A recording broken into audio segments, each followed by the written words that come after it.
السلام علیکم ورحمۃ اللہ وبرکاتہ۔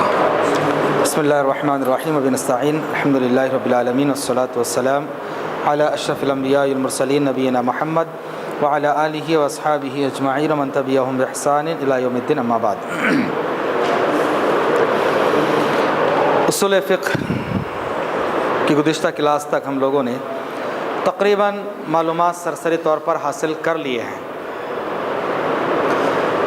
فقہ میں بنیادی طور پر دو باتیں ہوتی ہیں، ایک ہے دلائل اور دوسرے احکام و مسائل۔ دلائل کیا ہے ہم پڑھ لیے، احکام کیا ہے وہ پڑھ لیے۔ اب یہ دلائل کو سامنے رکھ کر احکام نکالنے کا نام فقہ ہے۔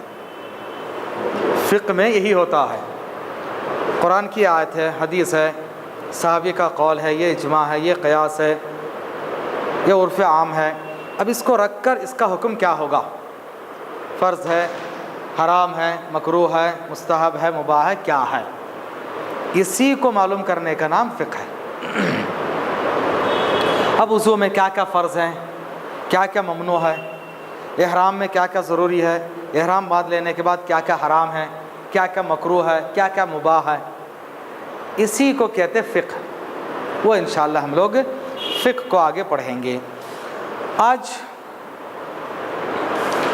اور ایک کلاس میں انشاءاللہ بات ختم ہو جائے گی ہمارے فقہ کے تعلق سے کہ فقہ کی ہسٹری کیا ہے، وہ ہم لوگ معلوم کریں گے۔ فقہ کی ہسٹری کہ فقہ مختلف دور میں، مختلف پیریڈ میں، مختلف ایرا میں اس کو کیسے کیسے ترقی ملی، کیسے کیسے یہ آگے بڑھتا رہا۔ تو فقہ کا ارتقاء یعنی اس کی ترقی، اس کا آگے بڑھنا، اس کا پروگریس، اس کا گروتھنس کیسا ہوا آہستہ آہستہ۔ ہم نے معلوم کیا کہ فقہ دلائل اور مسائل کا نام ہے، اور دلیل اصل میں بنیادی طور پر قرآن و حدیث ہے۔ تو جب سے قرآن و حدیث ہے تب سے فقہ بھی ہے۔ قرآن و حدیث جب سے ہیں فقہ تب سے ہیں، یہ یاد رکھیے۔ قرآن و حدیث کا آغاز کب سے ہوا؟ غار حرا سے، پہلے وحی سے ہی اس کا آغاز ہو گیا۔ جب اس کا آغاز ہو گیا تو ظاہر سی بات ہے وہیں سے فقہ کا بھی دور شروع ہوا، لیکن اس دور میں پورا کا پورا سورس نبی صلی اللہ علیہ وسلم تھے۔ اختلاف ہوتا، مسئلہ ہوتا، کچھ بھی ہوتا، فوراً چلے جاتے، وہاں پر سلوشن مل جاتا، اور فائنل سلوشن۔ پھر اس کے بعد نبی کے بعد صحابہ کا دور آیا، آخر میں چھوٹے چھوٹے صحابہ کم تعداد میں تھے، پھر تابعین، چھوٹے تابعین کا دور، پھر ان کا زمانہ ختم ہو کے دوسرا دور، مسلمانوں میں عربوں کے علاوہ عجم کے لوگ بھی آئے، جزیرۃ العرب کے علاوہ دوسرے جگہ پر بھی اسلام گیا، ان کے الگ الگ مسائل تھے۔ ان مسائل کے لیے ان لوگوں کو اب قرآن و حدیث میں غور کرنا پڑا، اجتہاد کرنا پڑا، پھر گیسنگ کرنی پڑی۔ آہستہ آہستہ تھوڑے اختلافات بڑھ رہے تھے، یہاں کے لوگوں نے جو سمجھا یہاں کے لوگوں نے نہیں سمجھا، ان کے الگ فالوورز ہوئے، ان کے الگ فالوورز ہوئی۔ تو الگ الگ فقہ کے یہ جو اسکول آف تھاٹ، فقہ حنفی، شافعی، مالکی، حنبلی کیسے کیسے بنے، مختلف دور میں کیسے ہوتا گیا، پھر لوگوں میں قرآن و حدیث اور صحیح چیز چھوڑ کے تقلید کا زمانہ کب سے آیا، کیسے آیا۔ اس لیے کیا کرتے، فقہ کو 6 ایرا میں، 6 زمانے میں، 6 دور میں تقسیم کرتے ہیں۔ فقہ کے الگ الگ 6 دور ہیں۔ پہلا دور نبی کا، پہلا دور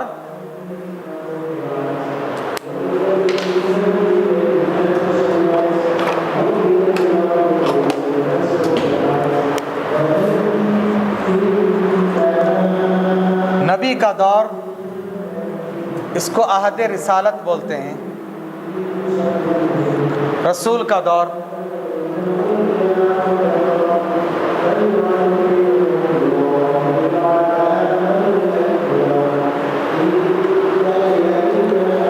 اس دور میں 2 ہی چیزیں تھیں، ایک ہے قرآن اور دوسری ہے حدیث، ان کے علاوہ کوئی دوسری چیز نہیں تھی۔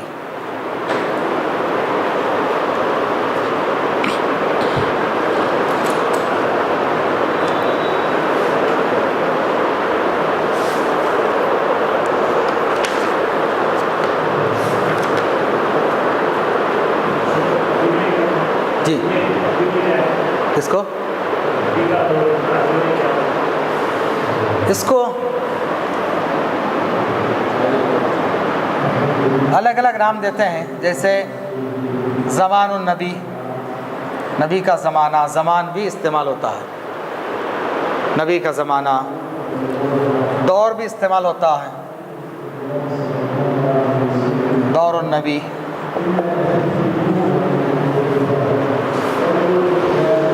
یہ دور کہاں تک ہے؟ 10 ہجری، 10 ہجری میں نبی کا انتقال ہوا، 10 ہجری میں ختم۔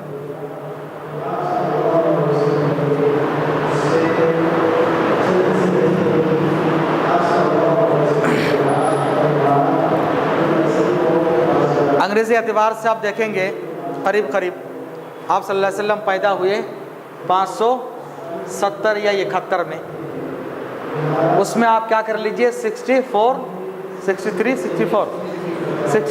ایڈ کر لیجئے، 63 ایڈ کریں گے تو کتنا ہوگا؟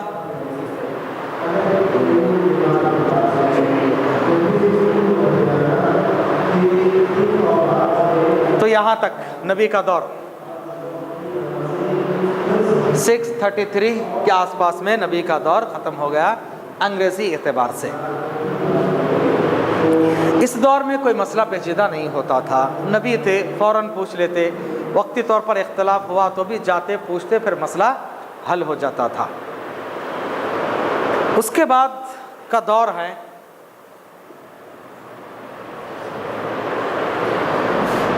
کبار صحابہ، کبار کے مطلب بڑے صحابہ،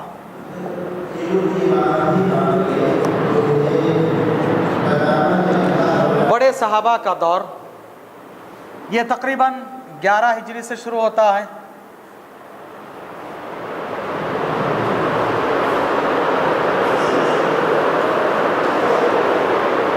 گیارہ سے لے کر 40 ہجری تک رہتا ہے۔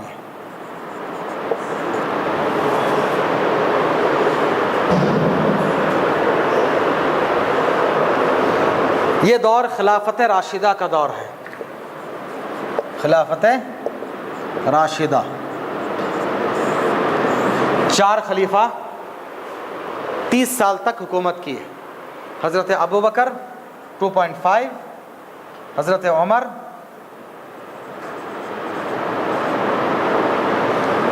10 ایئرس، حضرت عثمان 10 ایئرس، حضرت علی 7.5، کل 30 سال۔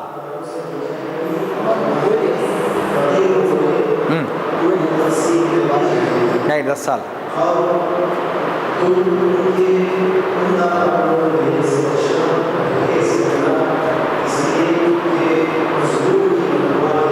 تو یہ کل 30 سال ہے خلافت راشدہ۔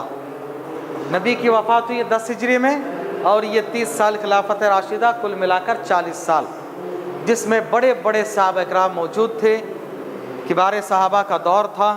اس دور میں اختلافات زیادہ نہیں ہوئے، کیونکہ ہر خلیفہ شورا کمیٹی رکھے تھے، کوئی بھی مسئلہ آتا بڑے بڑے صحابہ اکرام سے مشورہ کرتے، پھر اس کے بعد عوام تک فارورڈ کرتے۔ یہی سب سے اچھا کام ہوتا، اچھی چیز ہوتی ہے۔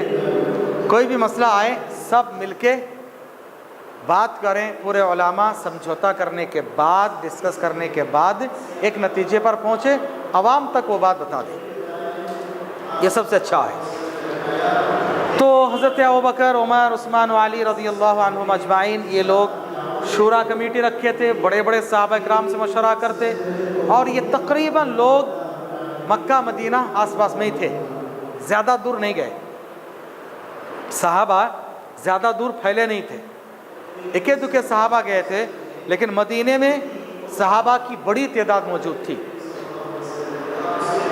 جنہوں نے نبی کو ڈائریکٹ دیکھا ہے زیادہ مسئلہ پیش نہیں آیا اس دور میں بھی، لیکن قرآن و حدیث کے ساتھ ساتھ اس دور میں تھوڑا اجتہاد بھی کرنے لگے، یعنی قیاس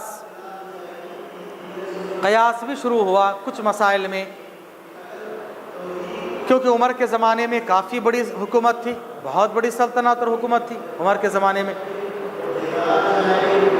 تو عمر کے زمانے میں جو بڑی سی حکومت اور سلطنت تھی، ظاہر سی بات ہے الگ الگ جگہ کے الگ الگ مسائل ہوں گے، نت نئے مسائل ہوتے تھے، ان کو حل کرنے کے لیے، ان کے ڈسکس کے لیے ظاہر سی بات ہے شورا کمیٹی کی ضرورت تھی، بڑے بڑے صحابہ بیٹھتے تھے، مسئلہ حل کرتے۔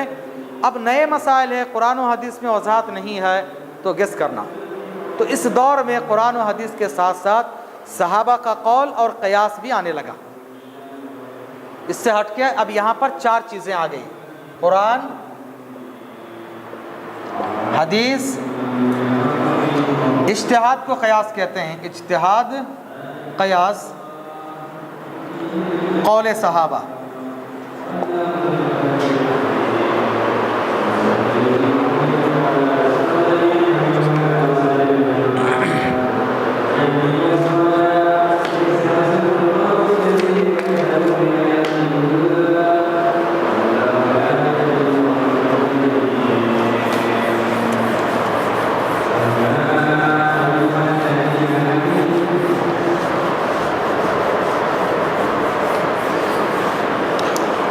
تیسرا دور ہے صغار صحابہ، یعنی چھوٹے صحابہ کا دور اور کبار تابعین، بڑے تابعین اور صغار صحابہ کا دور۔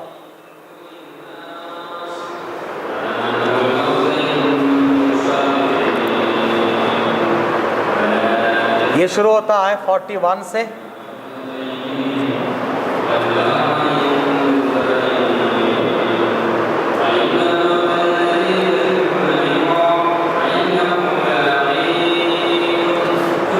(110) تک، کیونکہ آخری صحابی کا انتقال ہوا 110 میں۔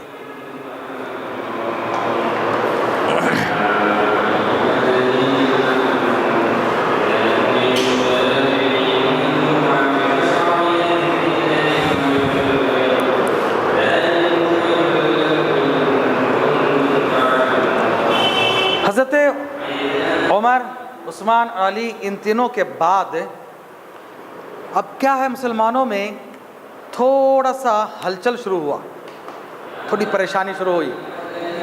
حضرت عمر کے شہید ہونے کے بعد، حضرت عثمان کے شہید ہونے کے بعد، حضرت علی کے شہید ہونے کے بعد لگاتار تینوں خلیفہ شہید ہوئے۔ یہ تینوں خلیفہ کی شہادت کے بعد مسلمانوں میں ایک افراتفری شروع ہوئی، تھوڑا سا جماعتوں میں انتشار شروع ہوا، حکومتیں کافی دور تک پھیلی، لیکن لوگوں میں اب صحابہ ختم ہو گئے۔ اس دور میں صحابہ تقریباً ختم ہو گئے تھے، اکے دکے تھے، اور ایک دو جو تھے وہ کوئی مدینے میں، کوئی شام میں، کوئی مصر میں، دور دراز یہاں وہاں، ایک دوسرے سے کمیونیکیٹ بھی نہیں۔ اس زمانے میں تھا نہیں، مشکل تھا، مدینے سے شام 500 کلومیٹر ہے، مکے سے مدینہ 500 کلومیٹر ہے، اتنے دور کہاں جائے، بہت مشکل تھا۔ اس لیے اب کیا ہوا، صحابی یہاں ہے، مصر میں ایک صحابی ہیں، ایک ہی ہے، ان کے پاس بہت سارے مسائل آ رہے ہیں، نت نئے مسائل، ان کے اسٹوڈنٹ بہت سارے ہیں، کچھ مسئلے میں قرآن و حدیث میں وضاحت نہیں، انہوں نے اپنے طرف سے اجتہاد کر کے، گیسنگ کر کے فتویٰ دیا۔ نتیجے میں دیکھا گیا کہ ان کا جو فتویٰ ہے اب یہاں مدینے میں جو صحابی ہے ان سے ٹکرا رہا ہو سکتا، یہاں کی حالت الگ ہے، وہاں کی حالت الگ ہے، انہوں نے کچھ سوچ کے کہا، انہوں نے کچھ سوچ کے کہا۔ اب اس دور میں تھوڑا اختلاف شروع ہوا، تھوڑا اختلاف اس دور میں شروع ہوا، نئے نئے مسائل آتے گئے۔ اب ایک مسئلہ پیش آیا کہ شریعت میں اب گیسنگ کرنا نہیں کرنا۔ کچھ لوگوں نے کہا کہ نہیں، قرآن و حدیث میں جو ہے بس وہی، ہم اپنے دماغ سے کچھ نہیں کہنا، ان لوگوں کو کہا جاتا تھا اس دور میں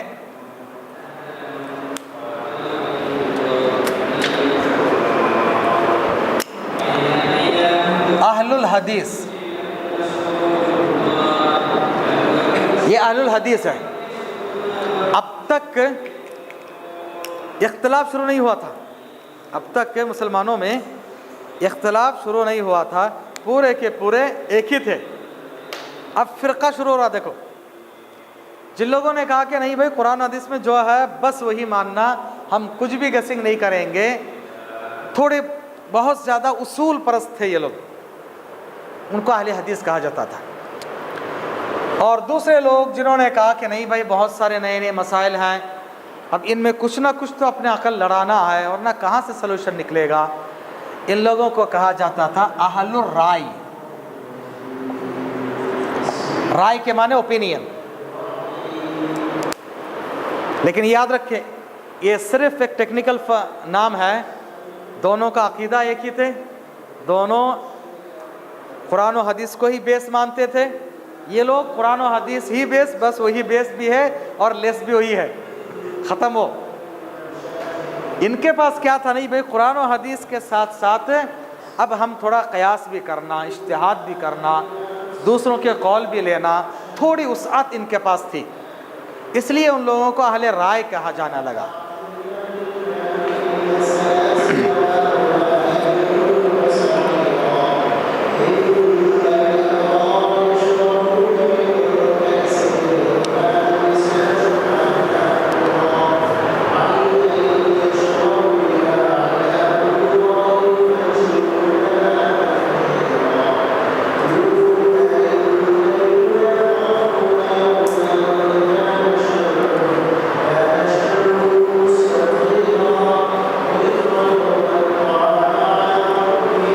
یہاں سے تھوڑا اختلاف شروع ہوا, لیکن اتنا بڑا نہیں, لیکن ہوا شروع اختلاف. کچھ لوگ اس کو نہیں مانتے, کچھ لوگ مانتے تھے. اب اس دور میں کیا ہوا, مدینے میں صحابہ تھوڑے زیادہ تھے, مکے میں ان سے تھوڑے کم تھے. پھر اس کے بعد مصر ہے, شام ہے, بصرہ, یمن اور سیریا کو شام کہتے, کوفہ, ان سب علاقوں میں ایک دو صحابہ رہ گئے تھے. ان کے اسٹوڈنٹ آئے, سیکھنے والے بہت سارے ہوئے, تو ان کو کہا جانے لگا تابعین. اب یہ تابعین کا جو دور ہے بہت اہم ہے, خاص طور سے فقہ میں.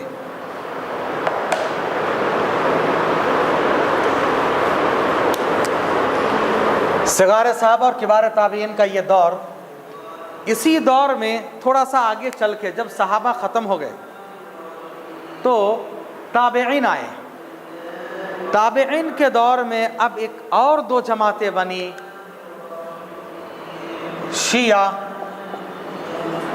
خوارج. شیعہ اور خوارج. یہاں سے عقیدے میں اختلاف شروع ہوا. اس سے پہلے عقیدے میں اختلاف نہیں تھا. تابعی کے دور میں یہ لوگ مطلب صحابہ کے دور میں بھی آ گئے تھے, لیکن اب اتنا موقع نہیں ملا ان لوگوں کو آگے بڑھنے کا. یہ بھی یاد رکھیے تھوڑا سا ہسٹری.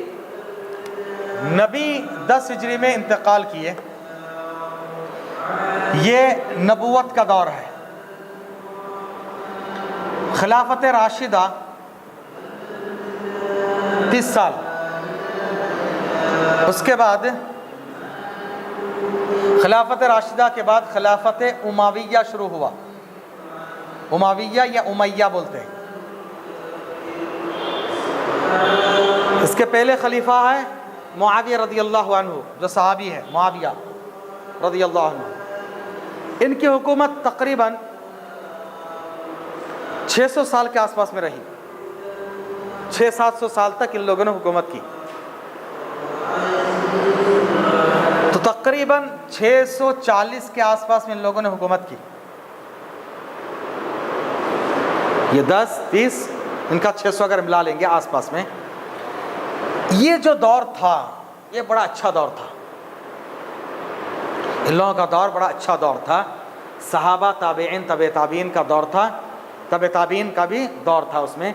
تو شروع میں امویہ خلافت کے شروع کے جو لوگ تھے وہ یا تو تابعی تھے یا طب تابعی تھے، صحابہ سے ان کی ملاقات تھی، جو بادشاہ ہوتے وہی امام بھی ہوتے، 5 وقت نماز وہی پڑھاتے، اور بڑے محدث ہوتے تھے، وہ خود فتویٰ دے سکتے تھے۔ عمر بن عبدالعزیز بہت بڑے خلیفہ، اور انہوں نے حدیث کا کام سب سے پہلے شروع کیا، حدیث لکھنے کا۔ اور یہ اب ظاہر سی بات ہے 40 کے بعد ہی خلافت امویہ شروع ہو گیا، 40 ہجری کے بعد۔ تو عمر بن عبدالعزیز ان لوگوں نے تقریباً 60 یا 70 ہجری کے آس پاس میں یہ پورا کام کیا، 60-70 ہجری کے آس پاس میں لوگوں نے یہ کام کیا ہے۔ پھر اس کے بعد جو دور آیا یہ صحابی کا دور، 110 کے بعد جو ہے اختلافات شروع ہوئے، شیعہ لوگوں کو پنپنے کا موقع ملا۔ امویہ خلافت کے شروع کے جو دور ہے 200 سال تک بڑا اچھا رہا، اس کے بعد ان میں کافی پریشانیاں آ گئی، زوال شروع ہوا، ایک دوسرے کے ساتھ اختلاف، خانہ جنگی، یہ سب شروع ہو گئی۔ آہستہ آہستہ لوگ، مسلمانوں کی حکومتیں آہستہ آہستہ بٹ گئی، یہاں کچھ لوگ، وہاں کچھ لوگ، وہاں کچھ لوگ۔ پھر بھی یہ لوگ تھوڑے منظم تھے۔ اس کے بعد جو دور آتا ہے یہ خلافت عباسیہ،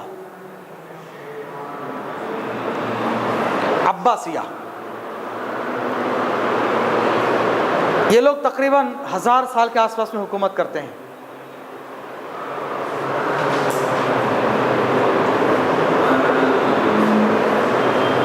بہت لمبی ان کی حکومت رہی، اور سب سے زیادہ بے دینی، عقیدے میں خرابی اسی دور میں شروع ہوا، عباسی دور میں۔ شروع میں عباسی دور کے 2-3 بادشاہ بہت اچھے تھے۔ پہلا بادشاہ ابو العباس صفا، دوسرا ہے ابو جعفر منصور، تیسرا ہے ہادی، چوتھا ہے مہدی، 5واں ہے ہارون رشید، مشہور خلیفہ ہارون رشید کے 2 بیٹے تھے، امین اور مامون، چھٹا امین ہے، 7واں مامون۔ امین اور مامون کے درمیان سخت اختلاف، وہ اصل میں اختلاف تھا عرب اور ایران کا اختلاف۔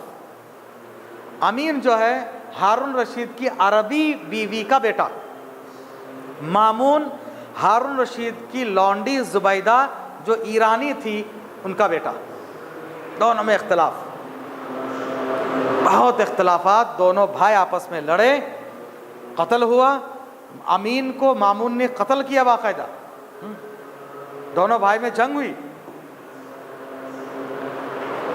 جنگ میں امین مارا گیا، مامون کا دور آیا۔ مامون کے دور میں بہت اچھا کام ہوا، علم بہت آگے بڑھا، جتنے لاٹن کی کتابیں تھی، گریک کی کتابیں تھیں، ارسطو کے اور پلاٹو کے، سب ان کی کتابوں کو لاٹن سے عربی میں ٹرانسلیٹ شروع کیے۔ کس نے؟ مامون نے۔ بغداد میں ایک سینٹر بنایا اس نے، ریسرچ سینٹر، جس کا نام تھا بیت الحکمہ، ہاؤس آف سائنس، بیت الحکمہ۔ وہاں یہ تقریباً 700 صدی کی بات ہے، ان کے فوراً بعد تھا نا، یہ 700 کے آس پاس میں ہے۔ اس دور میں مسلمان کے بڑے بڑے سائنٹسٹ پیدا ہوئے۔ عباس بن فرناس اسی دور میں ہی، ہارون رشید کے آس پاس کے دور میں سب سے پہلے فلائی کرنے کی کوشش کیا، عباس بن فرناس، 700 رائٹ برادر سے 1000 سال پہلے تقریباً۔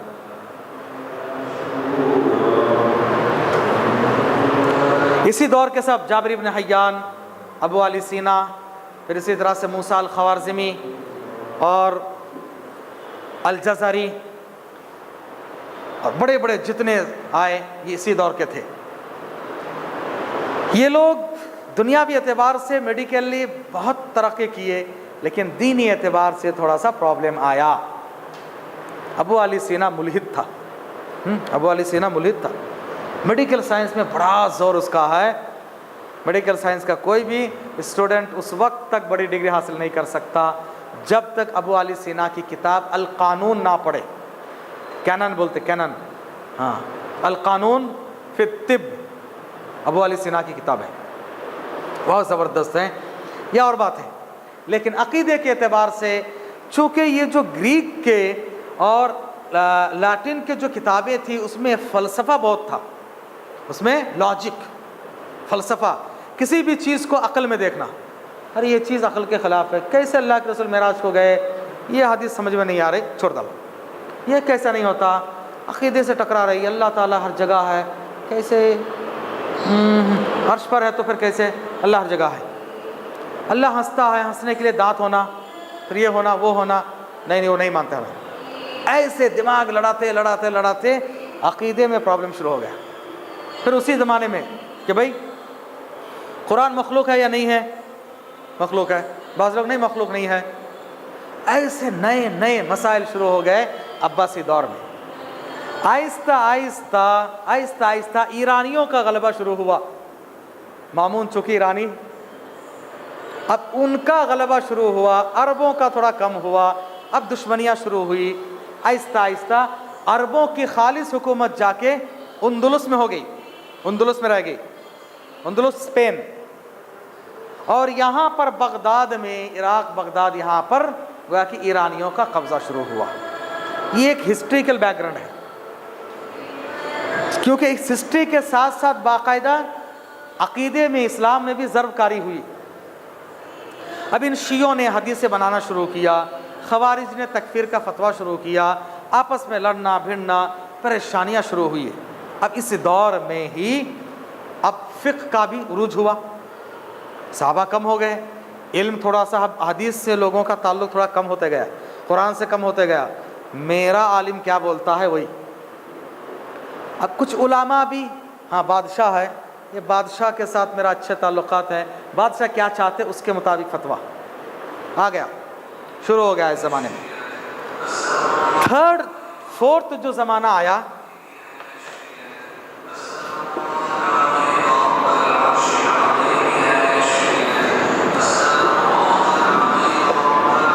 تدوین حدیث و فقہ کا دور،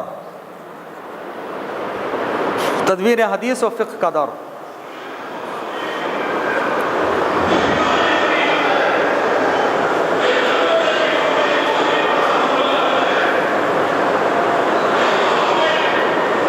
اس دور میں کیا ہوا، تدوین حدیث اور فقہ کا جو دور ہے، یہ دور سیکنڈ سینچری سے، سیکنڈ صدی ہجری یعنی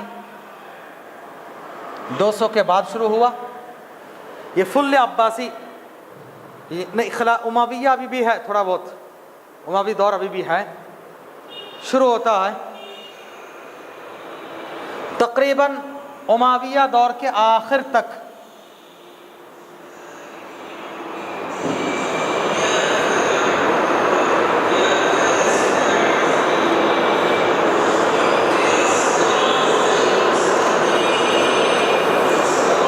اس دور میں حدیث کی کتابیں لکھی گئی، امام مالک کی کتاب موطا، پھر اس کے بعد جو ہے امام احمد بن حنبل کے مسند احمد، امام بخاری، مسلم، ابو داؤد، ترمذی، حدیث کی کتابیں لکھی گئی، اصول حدیث لکھے گئے۔ جو لوگ اہل الحدیث تھے انہوں نے حدیث پہ زیادہ غور کیا، حدیثوں کو کلیکٹ کرنا، جمع کرنا۔ اب دیکھیں گے حدیث کی کتابوں میں کسی کا قول نہیں ہے، صرف حدیث ہے۔ اب اس حدیث میں فلاں نے کیا کہا، فلاں نے کیا کہا، کچھ نہیں ہے، کیونکہ اہل الحدیث لوگ وہ مانتے نہیں تھے، نہیں بھائی جتنا ہے اتنا ہی، صرف قرآن حدیث کو لوگ کلیکٹ کر کے جمع کرتے گئے، اس کے کچھ رولز ریگولیشن بناتے گئے صحیح ضعیف کے لیے۔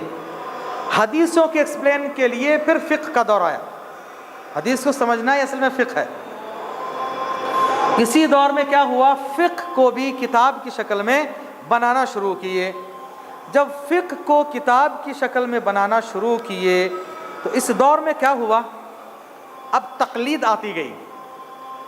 اب تک تقلید کا دور نہیں تھا، تحقیق کا دور تھا، تحقیق کا مزاج تھا۔ اب کیا ہوا، یہ خلافت امویہ ختم ہونے کے بعد عباسیہ پیریڈ میں تقلید آ گیا، تقلید کا زور۔ اور بغداد میں امام ابو حنیفہ رحمہ اللہ تھے، ہم لوگ چاروں امام کے حالات بھی تھوڑا پڑھیں گے نیکسٹ کلاس میں۔ تو امام ابو حنیفہ بغداد میں تھے، عباسیوں کے خلاف، امویوں کی خلافت شام میں تھی، سیریا میں۔